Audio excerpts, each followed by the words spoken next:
Hey guys, welcome back to another video on my channel. Today we're going to be showcasing some more data packs for Minecraft. Now I'm currently showcasing them for 1.21.3 and that is purely just because there isn't enough data packs for 1.21.4 yet. There are a few, but there's not that many. So as soon as there's more, I will cover some data packs for 1.21.4. But for now, we'll just stay in 0.3. And once again, all the data packs will be linked in the description in the order I showcase them. Now the first one makes a change to a lot of different plants. And that is the ability to rename them to plant them on any block. So if I just grab myself some torch flowers, I think it does also work with sugarcane, maybe not though. It does work with ferns and tall grass. So I'm just going to test a few of them because I'm not exactly sure a full list of what it does. So how to make this work, you have to throw them in an anvil and you need to name them placeable. Now it needs to be spelled exactly like this and it does need to have a capital P. If I quickly just grab these again and make this a lowercase p, you'll see that it doesn't work. So now let's just grab a birch log. As if you know, inside of the base game, these cannot be planted on birch logs. If I now throw these on, you can see the ones with a lowercase p don't work, but uppercase P also don't work. That's probably because it doesn't work with drip leaf. Okay, so it doesn't work with drip leaf. It does work with torch flowers though. So if I throw one with a lowercase p, you can see it doesn't place. If I throw one with an uppercase P, you can see it does place. And this just creates for really cool decoration because you can now plant most vegetation blocks on any block. Now obviously it doesn't work with all of them as you saw with the drip leaf. And also one thing to note, don't throw a whole stack because you can see that doesn't work. You have to throw one item individually. If I just go around dropping them on the floor, you can see they are placing. But once again, they do need to be renamed for them to place down. If I was just to throw down a normal torch flower, you can see it doesn't place. Now I just have some of the blocks just to do some testing. So does it work with saplings? It doesn't.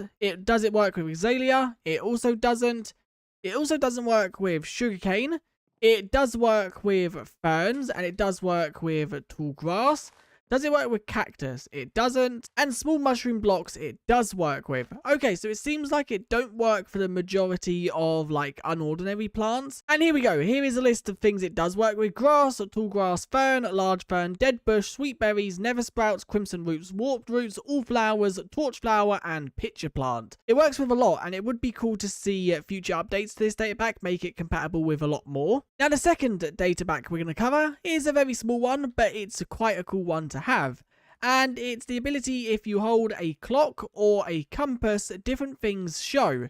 So for example, if you hold a clock, the daytime will show. It will show the amount of days you've been in that Minecraft world for. So as you can see, the sun is now setting. If I quickly just do tick, that would help if I could spell. If I sprint it by 1 day, you will see that once the next Minecraft day comes along, then the day will go up by 1. And the sun is now just about to rise. So you'll see that there we go. The day is now 1. And obviously it will keep increasing depending on how long you've been in the world for. If you hold a compass, you can see it shows the coordinates that you are currently at. So this saves from having to open up the F3 screen and see all of the mess that's on your screen. And it also means that compasses have been made a little bit more useful because the only use for compasses at the moment is to point to your spawn point.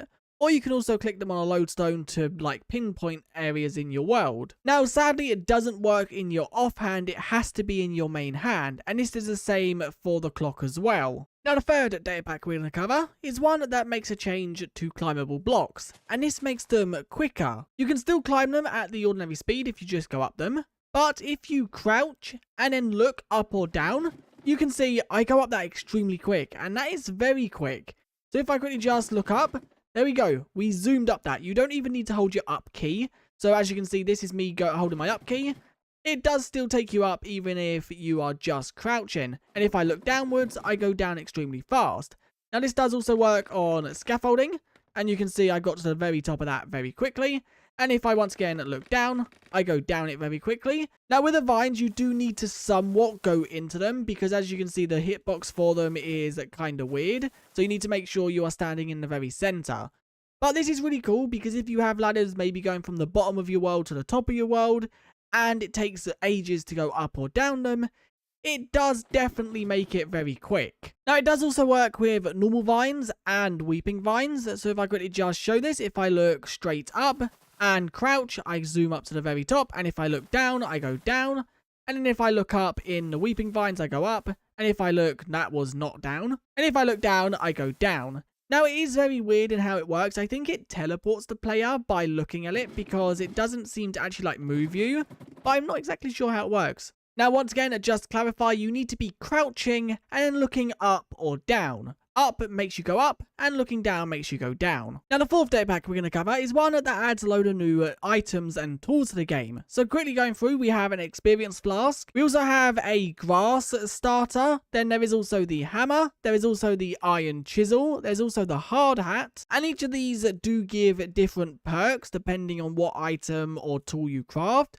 You can see the hard hat does give +2 block interaction range, meaning that you'll be able to interact with blocks further away. We also have the mob bag. We then also have the item magnet. There is also the rope ladder, the iron trowel. There is quite a lot. We have a void bucket. We have a tape measure. Now, there is also a resource pack to go with this. If you didn't use the resource pack, these two would just use a warp fungus on a stick. Obviously, them having custom textures that makes the data pack way better.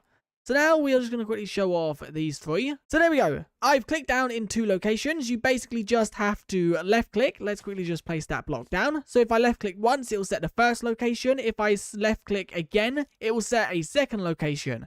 And then if I open up my inventory and look at the tooltip, you can see it says 13. And that is the distance between these 2 selected areas. If I do this one and this one, you can see it's 3. So this is really good if you need to measure out a perimeter or a radius. So for example, if I click that right there and I go over to the other side of this lake and click that one, we can see this lake is 96 blocks long. So now we're going to cover this. I don't exactly know how to pronounce this, but this is a really good tool. Basically how it works is that when you click, if you have blocks in your hotbar, it will randomly place any of the blocks in your hotbar. So as you can see by placing or clicking, if you're building a ruined or destroyed base and you maybe have cobblestone, mossy cobblestone, stone bricks, or even if you're building a path or something, it's really good to randomly select the blocks instead of having to guess or do it yourself. And you can see just in a matter of a few seconds, I now have quite a big radius of randomly selected blocks. Now let's cover the rope ladder. The rope ladder is very simple. You place it down and it basically creates a ladder going down to the ground. This is really good if you are building very high up and you can't take full damage. Or it's also useful if you are inside of a cave and don't have a way to get out. This cave right here, for example, it's quite a deep cave, and if you was to go and build down this, it would be very hard to get back up. So all you need to do is place down one of your rope ladders, and you can see it goes all the way down to the ground, meaning that it's very easy to get down, and then also to get back up again when you are finished. And the final one we are going to cover is the hammer. Now the hammer is very expensive to craft because it requires a heavy core, a stick and a lightning rod. Obviously the heavy core being the hardest thing here. But the reason it's so hard to craft is because it does do quite a lot. If we quickly just break, now you have to be in survival mode. If I go in creative mode, as you can see, it doesn't work. But inside of survival mode, it breaks a 3x3 area, meaning that when you are digging out in a cave, this does speed up your mining. It does also have 1800 durability, and if I quickly just break, you can see it has 1793. If I break, it has 1792. So it only takes 1 durability for the 9 blocks it mines. And that is it for this video. I know I only showcased 4 data packs. The 5th one wouldn't work and it kept crashing. And currently I don't have time to re-record a new data pack, as I'm pre-recording this and uploading this because I'm currently busy at the time this video goes live. But I hope you enjoyed the 4 data packs we did showcase, and when we upload the next video showcasing more data packs, hopefully we should be in 1.20.1.4 with a lot of the new features. But anyway, if you enjoyed, do like and subscribe, and I guess I'll see you guys in the next one. Bye!